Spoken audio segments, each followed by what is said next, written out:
Season 1, guys, is almost here, and the last thing you want to be doing in Season 1 is farming weapons that you have the potential of getting right now that are going to benefit you when Season 1 comes around. So today I'm going to mention the 5 best weapons I personally feel that you should get your hands on before we get to Season 1, and you should also go ahead and try to get these weapons to make sure they have all 4 slots in. So with that being said, let's talk about it. So we're going to start off with the Thunder Cage, and just a quick breakdown of what I mean when I say slots in. So whenever you look at a weapon, you're going to notice that the weapon has these 4 different sets of little icons, right? It has this little square, this little square, this little square. So for those of you who are new, you probably don't know what this is. For those of you guys who have been playing for a while, you already know what this is. So basically, every single time, guys, you go ahead and infuse a weapon of the same kind into that weapon, you will be upgrading or increasing the proficiency of its unique skill. So for example, this one has a unique ability called Overcharge. And as you see, guys, it has 4 different slots on the Overcharge. So every single time we increase or we infuse a Thunder Cage into a Thunder Cage, the unique ability will get enhanced up to 4 levels, making it the kind of giving us the maximum amount of potential this weapon can actually do.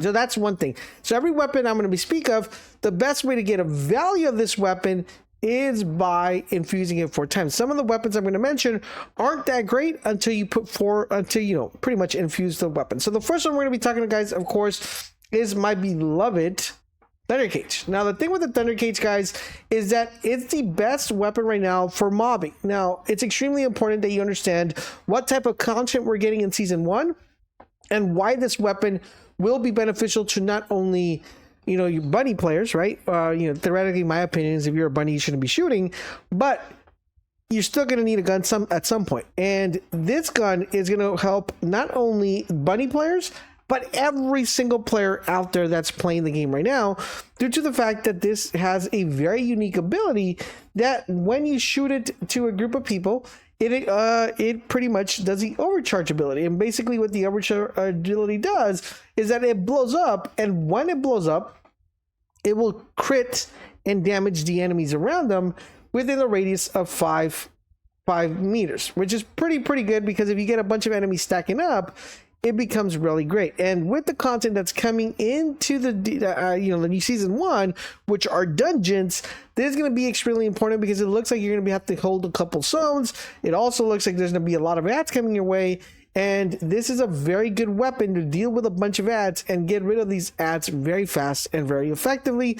I do have a build for this. I'm going to be making a Season 1 updated build for this, all these guns that I'm mentioning, so make sure you guys keep it locked to the channel. But if you guys are not, if you don't have 4 of these, guys, so basically you need 1 and 4 more additional ones, right now is a time that you start getting this weapon, because last thing you want to do is, like, everybody's like, oh, you got to use a Thunder Cage for this, and you don't have this weapon. So the Thunder Cage is going to be number 1 best mobbing weapon currently right now in the game.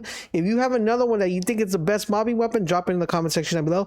Also, if you agree or disagree with this list, let me know in the comment section below. And just a quick note, guys, we stream every day helping you Descendants complete either hard bosses, especially now that dungeons are coming out and where more content comes out. We're going to be their number 1 stop for everything First Descendant. So make sure you guys stop over our Twitch and also join our Discord. We're trying to grow that up with more Discord people and also like-minded individuals. So with that being said, links are down below. Let's keep going. All right. So now on to weapon number 2. The weapon number 2 we're going to be talking about is the Python. All right, guys, the Python. And the Python is really great. And unfortunately, the Python is not that great unless you get it to the 4th stack. Okay, so this is currently right now the best weapon when it comes to fire, rate of fire and weak point damage. Right now, this is by far the best one with those 2 stats. It's really good at fire rate. It's really good at critting. So main thing, it's really good at weak point. So what this does, it has a unique ability called unique ability level, and this one's called prey. Right, on hitting a weak point, inflict a unique ability prey on the target enemy. So the great thing is that every single time you're hitting a weak point, and this is why Glay loves using this weapon, and it's very effective with other characters as well, is because when you apply this prey prey ability, right, it's able to stack, and that's what makes it really, really good. And you get these toxin resistant levels. So guys, Python, one of the best weapons, but unfortunately it's not that great unless you have it 4 stack. So yes, guys, right now Python would be my number 2 weapon that I want to recommend. These are not in any chronicle order, but I still think that if you don't have access to this weapon, now is the time to get access to this weapon, because the Python is pretty solid. All right, starting at the other one, we're going to go to the Resch Faith. Now, this is by far one of the weapons that's been making a lot of rounds. A lot of people have been talking about it. And once again, it's really good because of its unique ability. And I still feel currently right now, a lot of people don't understand how this unique ability works. I know a lot of people are saying like it's a really good weapon. I personally believe it's a really good weapon, but a lot of people don't understand how the bombardment works and how the weak point and crit system works. But I'll probably have a different video in the build kind of explaining that, so you guys can get a better idea when you should be using this weapon and when you shouldn't be using this weapon. So it does 2 main things, and once again, you need to get this to at least level 3 to actually see its true benefits. Even with the level 2, it's not that great, but once it hits level 3, and especially 4, that's when you want to make sure you use it. So this unique ability is that when you hit an enemy, it's going to proc bombardment, and that's going to have rain of fire of these projectiles coming down and within the radius of the enemy. In addition to that, it's going to inflict burn on enemies that are hit by bombardment. Okay, so anytime you shoot the weapon, the bombardment will drop, but when that bombardment drops, it inflicts burn. The great thing about this though, guys, is that once you guys level this up really fast to the 4 stacks, the bombardment count gets increased to 7. So instead of having, I believe it starts with 3, I could be wrong, or it's 4. The bombardment actually gets increased to 7. Okay, you also get the firearm damage of times 100. But the great thing is that that burn effect will last 3 seconds, and the damage interval is 1 second, and you also get additional firearm damage times 20. So this is a really good weapon. I think it's going to be a very valuable weapon, especially within dungeons, because it's going to help you clear large portions of areas. It's going to be pretty good for mini bosses and also bosses that have burn attributes that you can inflict on them. So this is another one I highly recommend you get your hands on and get it to level 4, because you are going to need this one. I am going to mention a notable mention on one of the weapons that I feel like it's getting very slept on, and not a lot of people are using it because they're not using it properly. Okay, we're going to talk about that. So the next weapon we're going to be mentioning, guys, is this one right here called the Blue Beetle. And you're probably wondering, Laser, that gun sucks. Let me explain what exactly we're doing with this weapon. Okay, so the Blue Beetle is extremely important, and once again, it's not that great unless you level it to 4. Okay, so basically the unique ability that the Beetle has is called Arcane Wave. All right, so this is going to be kind of tied down to specific characters, but a lot of characters use fusion of skills, so I felt like it was very notable, worthy to mention here. So when you use a fusion skill, it's going to grant it's going to give you a unique ability called Arcane Energy with a set chance. When you use a singular skill, it's going to grant a unique ability called Purification with a sense chance. So what exactly does that do? So the Arcane Energy, it's going to increase your skill crit rate to 30%. This is only when you hit it level 4. I believe it starts with 15, and you get it all the way to 30 when you have 4 of them. So the Arcane Energy, remember, which we're using a fusion skill, we're going to get Arcane Energy. It's going to make our skill crit hit rate 30%. Okay, so, and our Purification, which is when we use a singular, it's going to pretty much remove debuff. Okay, so it's going to trigger that duration of the debuff. Now, all right, so what descendants are going to benefit from this weapon that I feel are going to be really good when it comes to season 1? Well, first of all, let's start off with the number 1 character, Bunny. She has fusion, singular, fusion, right? So how do you trigger this? You pretty much drop your A, and then it will give you that 30% boost to your power by triggering that. So you can easily trigger it off her.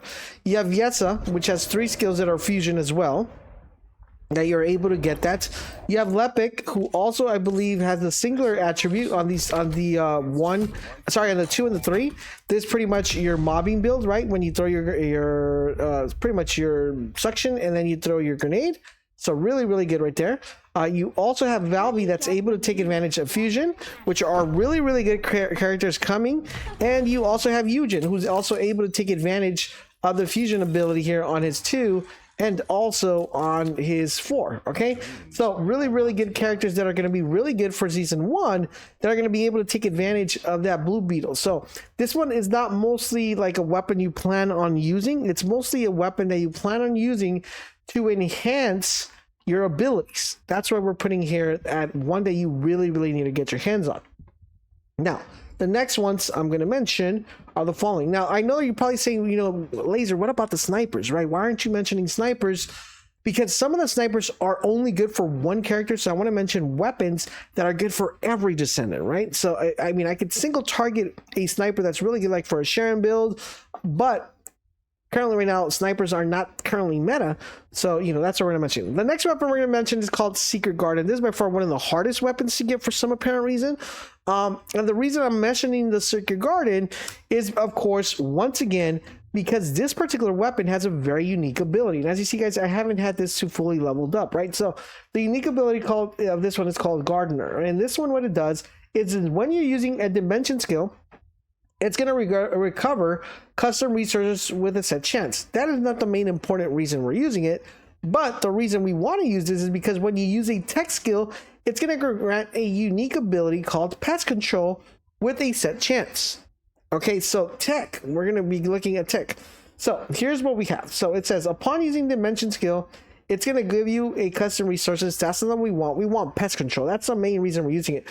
So what does the Pest Control do? What it's going to do, it's going to increase our skill power by 5%, our fire attack power, and our skill power by 12%. Right now, you're looking at this and you're probably wondering, that sucks. And the reason it sucks is because this is not fully leveled up. The only downside of this particular weapon is that the trigger rate is not 100% when you level it up. It's only a 40% trigger rate, but when you actually trigger it, it's pretty crazy. All right, so what Descendants are going to benefit from the Secret Garden? Well, let's start out with the first one, which is going to be Viesa. Her number 4 skill is going to get a super buff, because if it triggers at that 40% chance, this Blizzard is going to proc, you know, it's going to do that initial crit proc very hard. Instead of 3 procs, you get 4 procs, which is really good.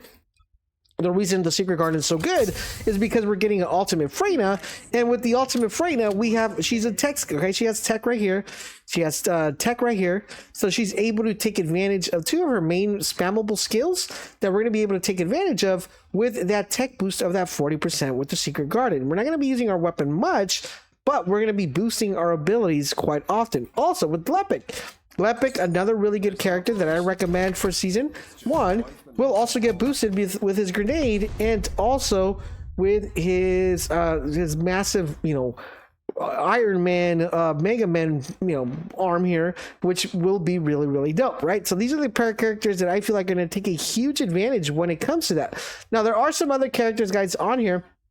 For example, SMO, who currently right now is not like, you know, top tier, but he could get a buff and take advantage of these tech skills, you know. So you want to make sure that you're constantly checking your characters. You're like, okay, well, this character's going to do pretty good with this when you're looking at the weapons. So those are the 5 main weapons I personally feel are going to be very good for season 1, but I do want to have a honorable mention of one. And I know a lot of you guys are like, which one is it? Which one is it? And that is going to be the Nasser's Devotion. Okay, so as you guys know, this one got a buff, the hand cannon's got a buff, but the unique ability of this weapon is actually very interesting, and I feel a lot of people are not taking advantage or really don't understand how this actually works. So with the thing, it has a unique ability called Phantasm, and basically what this does is when you hit an enemy's weak point, it's going to inflict an ability called Devotion Mark when you hit the target. On hitting an ally, this is the part that I feel people are not taking advantage of, okay? Because this weapon will give you so much survivability to your teammates. And when you're holding zones in, let's say, the dungeons, and you see that your teammate is pretty much about to die, you can literally one-tap them with this weapon, and it was going to automatically give him the his shield back. Okay, it's going to restore his shield at a cost of your MP. So if you're stacking high MP and you're shooting this and restoring your shield, restoring his shield, you're going to be able to get him back to health. That's the part that people are really not taking advantage of. In addition to that, this is going to be very good when you're fighting bosses, because when you're hitting the weak points, it's going to bring their defense down, which is really good. And another one, this one actually pairs well with an actual skill that buffs your crit damage when you give this shield. So it's really crazy, a lot of synergy with this weapon. And I did want to feel like this is going to be an honorable mention. And I feel like a lot of people are going to start using this in season 1 when they understand how this actual weapon works. And there you guys have it. Those are the best weapons coming into season 1 that I feel like you need to start leveling up right now. And when I say leveling up, it's actually getting 5 weapons, right? The main weapon, and then 4 of them, building its stats, having them ready for when season 1 drops by. Let me know if you agree, disagree, in the comment section down below, or if there's a weapon I did not mention that you feel needs to be here